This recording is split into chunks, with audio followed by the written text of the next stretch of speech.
Sanna, Arcivescovo Metropolita di Oristano, al nostro carissimo in Cristo,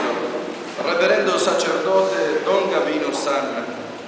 del clero dell'Arcidiocesi di Sassari, pace nel Signore.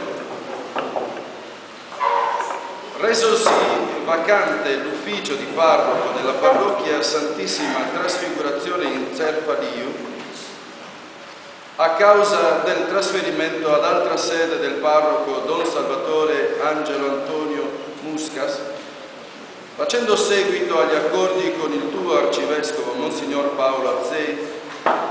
e accogliendo la tua disponibilità a svolgere il ministero presbiterale a beneficio dei fedeli della nostra arcidiocesi, con il presente decreto nomino te, Gavino Sanna, amministratore parrocchiale della parrocchia Santissima Trasfigurazione in Cerfaliu, con tutti i diritti e i doveri del parroco, consegnato in Oristano il 1° settembre 2009 e firmato dal Sua Eccellenza Reverendissima Monsignor Ignazio Sanna.